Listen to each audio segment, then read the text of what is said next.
What is your view about, the iconic brands, and how do you relate to them? If people to say, how does SLS compare to, what Four Seasons or Ritz-Carlton? How do you view that? Well, I mean, like I said, we spent a lot of time. I mean, SLS, we designed SLS as a brand before we designed it as a property. Before we didn't have a name, before we had a property. I had the luxury of bringing a team on board and kind of learning from our partners' mistakes that were around, at least.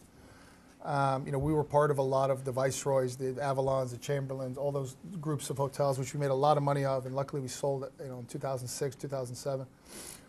And we really realized that in that boutique segment, there was a huge, at that point, everybody was going after that boutique market in that time.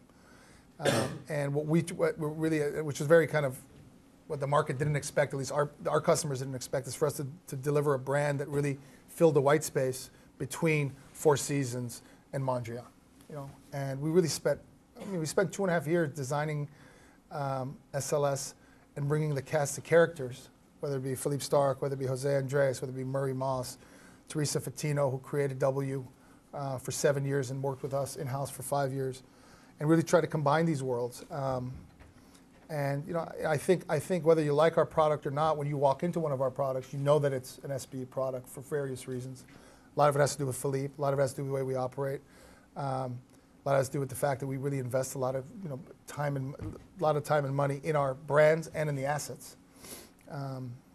So that's kind of the staple. We look at Four Seasons as an amazing company. We look at One and Only as an amazing company. We look at some of the great, we look at Nobu. We look at Wolfgang Puck. We look at Jean-Georges. We look at Steve Hansen. We look at Danny Myers. We look at the nightlife guys. We look at Ian Schrager, solidly, who's now become a very good friend of mine, ironically.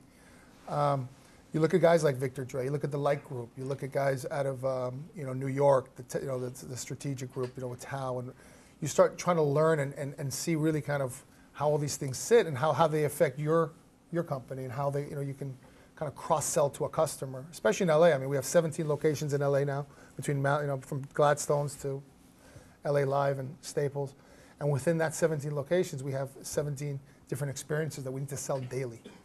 And how does so it's kind of looking like a kind of big boy philosophy in a big company, but still trying to be able to deal with the lifestyle company where you're not just out there just selling rice and beans.